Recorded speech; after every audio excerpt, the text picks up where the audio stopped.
Assalamualaikum warahmatullahi wabarakatuh. Saya Dona Marvita Rais akan mempresentasikan artikel tugas akhir seminar akuntansi keuangan dengan judul Analisis Perilaku Manajer dalam Praktek Manajemen Laba.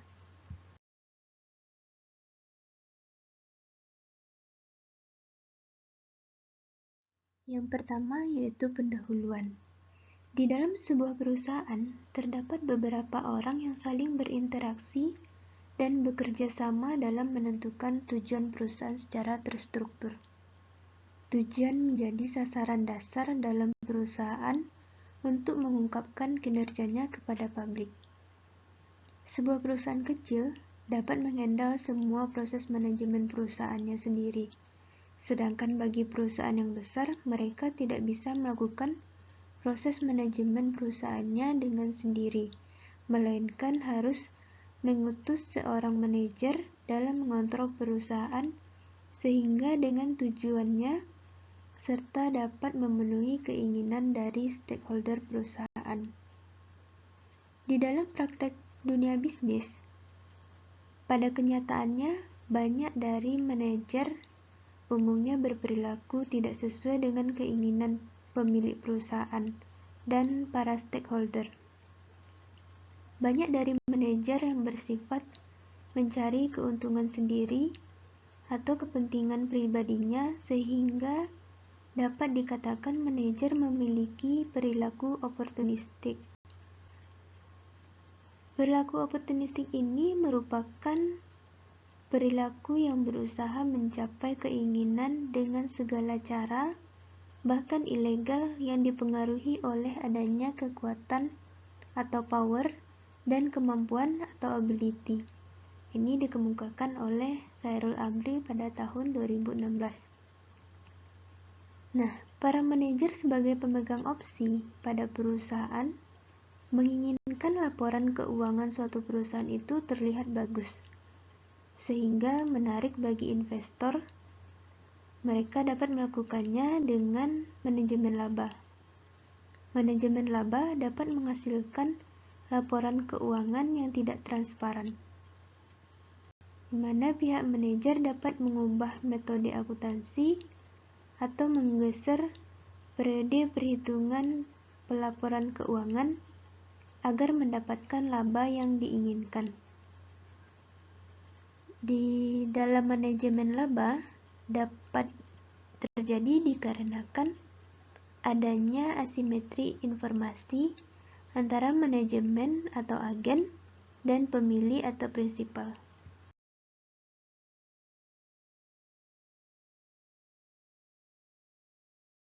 Selanjutnya mengenai kasus di dalam artikel ini.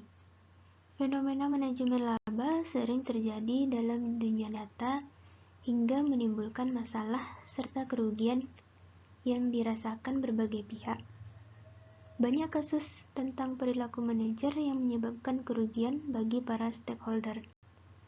Salah satunya terjadi pada perusahaan PT Asuransi Jiwasraya.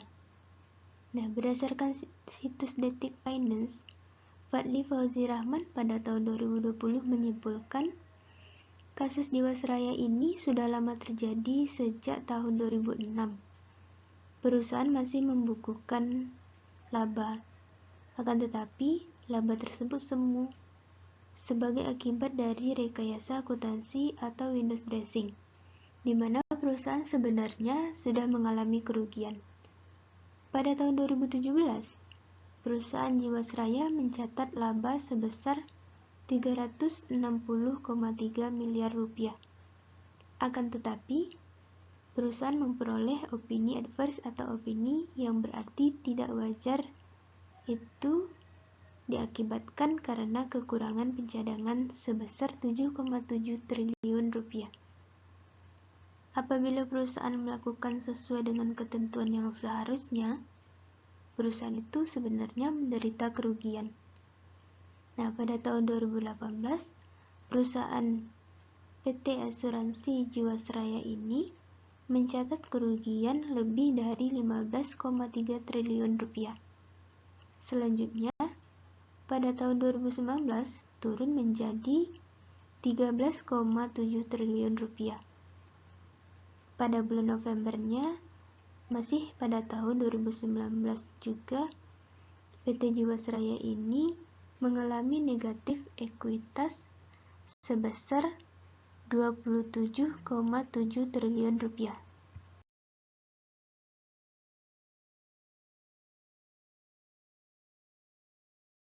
Rumusan masalah di dalam artikel ini ada 4, di antaranya, yang pertama, pihak apa saja yang mengalami kerugian akibat perilaku manajer dalam praktek manajemen laba.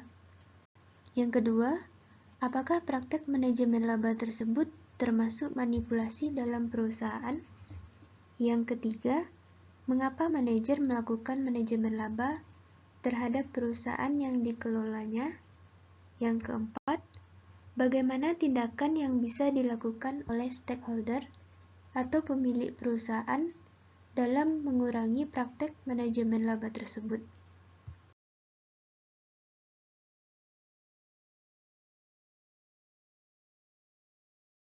Tujuan penulisan di dalam artikel ini untuk menjawab rumusan masalah tadi. Yang pertama, untuk mengetahui pihak-pihak yang mengalami kerugian akibat perilaku manajer dalam praktek manajemen laba.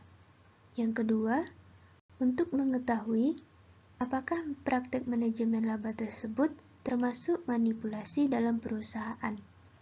Yang ketiga, untuk mengetahui mengapa manajer melakukan manajemen laba terhadap perusahaan yang dikelolanya. Yang keempat, untuk mengetahui tindakan yang bisa dilakukan oleh stakeholder atau pemilik perusahaan dalam mengurangi praktek manajemen laba tersebut.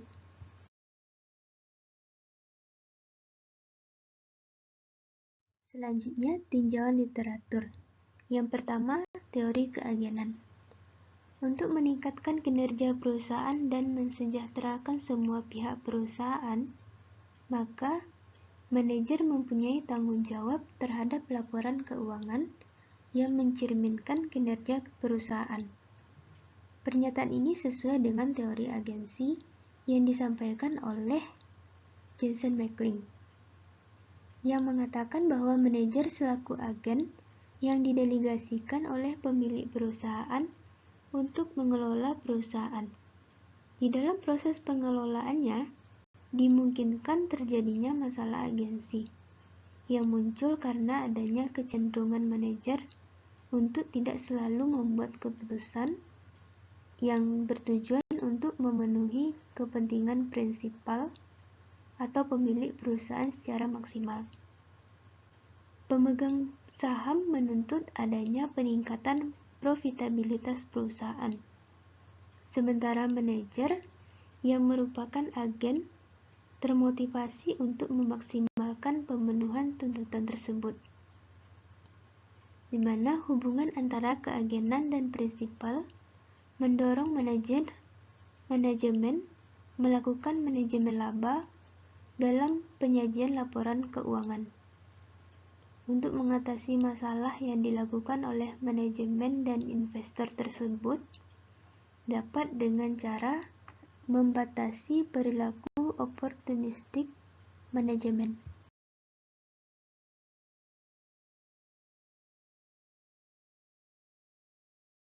Selanjutnya mengenai manajemen laba. Ada beberapa pendapat mengenai manajemen laba. Yang pertama, menurut Haley and Wallen pada tahun 1999 mengatakan manajemen laba terjadi ketika manajer menggunakan penilaiannya dalam sebuah laporan keuangan dalam menyusun transaksi untuk diubah dalam laporan keuangan, baik untuk menyesatkan beberapa pemangku kepentingan tentang kinerja ekonomi atau mempengaruhi hasil kontrak yang bergantung pada angka akuntansi yang dilaporkan. Yang kedua, menurut Cupertino pada tahun 2015 yang mengatakan manajemen laba itu digunakan untuk menggambarkan keputusan yang diambil oleh beberapa manajer untuk menggunakan metode akuntansi atau untuk mengarahkan kegiatan operasional sedemikian rupa sehingga mempengaruhi pendapatan dalam memenuhi tujuan tertentu terhadap hasil yang dilaporkan dalam laporan keuangan perusahaan.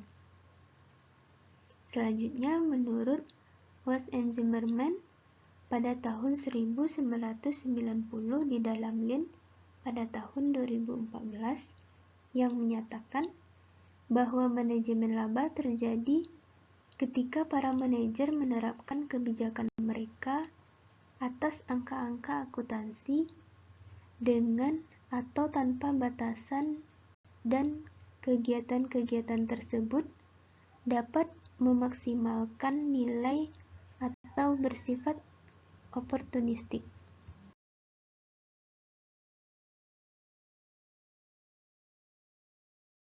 Selanjutnya, metode penelitian.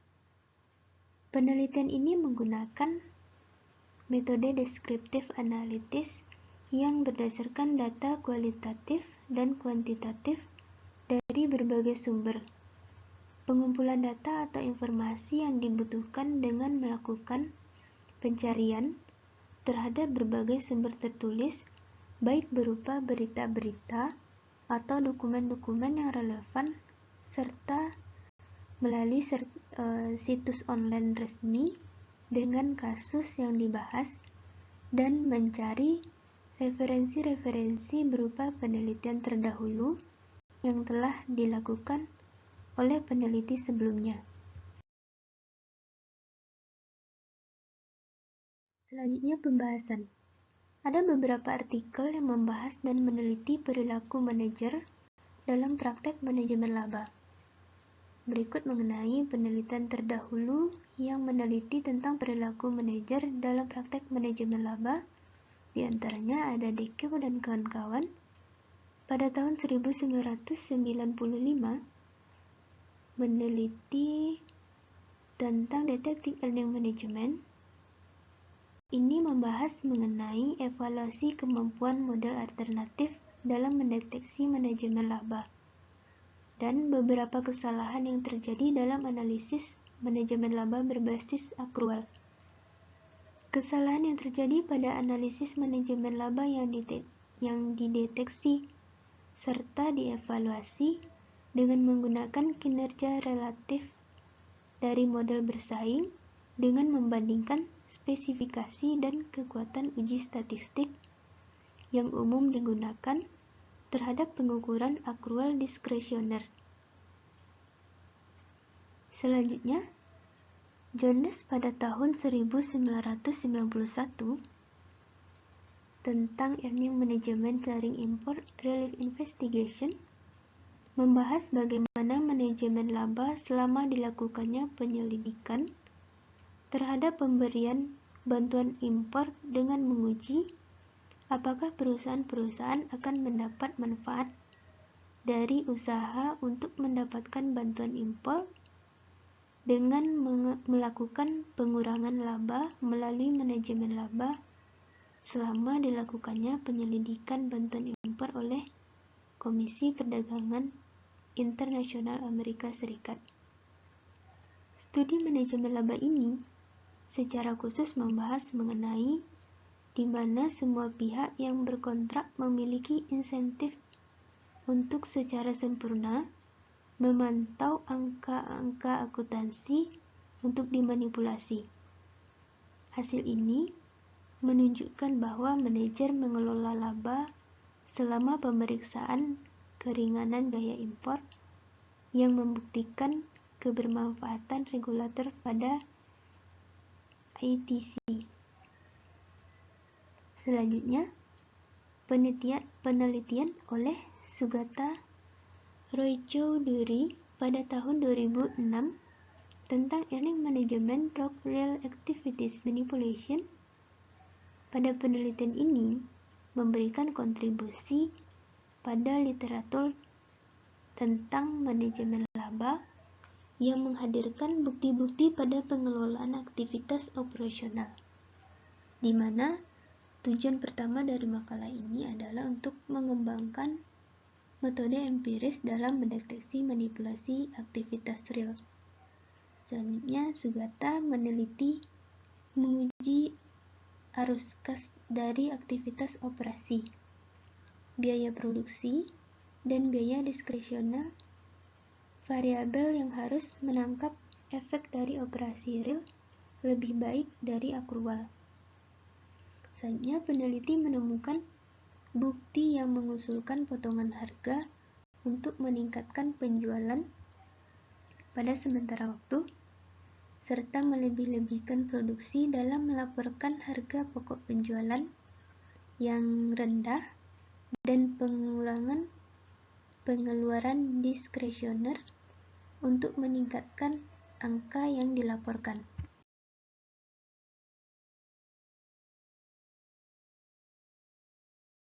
Berdasarkan kasus yang melanda PT Asuransi Jiwasraya yang pada akhirnya tidak mampu dalam pembayaran polis atau gagal bayar. Masalah ini muncul ketika pasar modal melemah dan harga-harga saham anjlok. Perusahaan tidak bisa menjual saham yang menjadi anggunan pinjaman tersebut karena nilainya turun.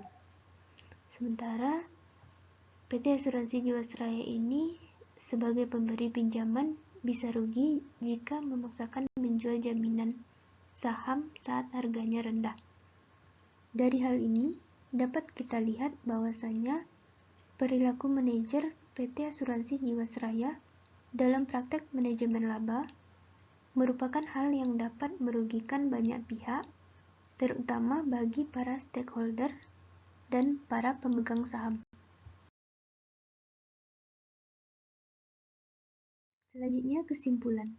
Berdasarkan analisis yang telah dilakukan di atas, maka dapat disimpulkan sebagaimana bahwa manajer yang melakukan praktek manajemen laba memiliki keinginan untuk menampilkan laporan keuangan perusahaan sebagaimana agar terlihat bagus dan menarik bagi para pemakai informasi keuangan perusahaan. Informasi tersebut dapat melumpuhkan kelangsungan hidup dan usaha perusahaan dalam memanipulasi laporan keuangannya. Dalam perlakuannya, manajer cenderung untuk membuat tindakan serta keputusan yang menguntungkan dirinya, dan kebijakan itu bisa saja dilakukan tanpa memikirkan pihak-pihak yang dapat mengalami kerugian, bahkan sampai mengalami kebangkrutan. Pihak yang mengalami kerugian akibat perilaku manajer terhadap manajemen laba diantaranya seperti investor, kreditur, dan para pemakai informasi laporan keuangan lainnya, baik dalam keputusan berinvestasi, pemberian kredit, dan keputusan lainnya. Sementara itu, perilaku oportunistik memiliki pengaruh secara positif terhadap manajemen laba. Hubungan yang positif ini memiliki makna bahwa manajer akan cenderung mengelola laba yang dilaporkan agar memperoleh keuntungan pribadi. Manajemen laba berarti mengubah laporan keuangan dengan menambah atau mengurangi laba pada periode tertentu untuk tujuan tertentu. Hal ini yang berarti praktek manajemen laba tersebut termasuk manipulasi dalam perusahaan. Manajemen laba merupakan kegiatan yang dilakukan oleh manajemen demi kepentingan pribadi serta kelompoknya untuk mendapatkan keuntungan bagi dirinya sendiri yang bersifat oportunistik. Manajer melakukan manajemen laba agar memperlihatkan kinerja yang bagus dan menarik para investor dalam berinvestasi di perusahaannya. Bisa dengan memanipulasi laporan keuangan. Informasi yang dihasilkan dari laporan keuangan perusahaan yang telah dimanipulasi itu atau yang telah diubah itu akan merugikan bagi para pemakai informasi, termasuk para pemegang saham, karyawan, klien perusahaan, serta para stakeholder.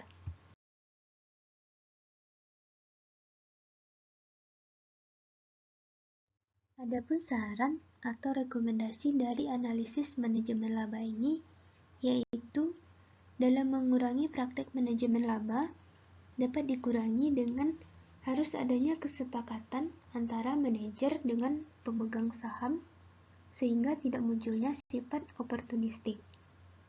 Selanjutnya, mengurangi peluang atau kesempatan bagi manajer untuk menghasilkan laba dengan keinginannya sendiri tanpa memikirkan yang lain. Praktek manajemen laba yang memanipulasi laporan keuangan oleh manajemen yang menyebabkan kerugian bagi stakeholder dapat dikendalikan dengan tindakan atau strategi yang bisa meminimalisir kesempatan bagi manajer dalam melakukan praktek manajemen laba. Salah satu cara yang digunakan untuk membatasi perilaku opportunistic manajemen bisa dengan melalui penerapan ESG. Baiklah, sekian presentasi dari saya. Assalamualaikum warahmatullahi wabarakatuh.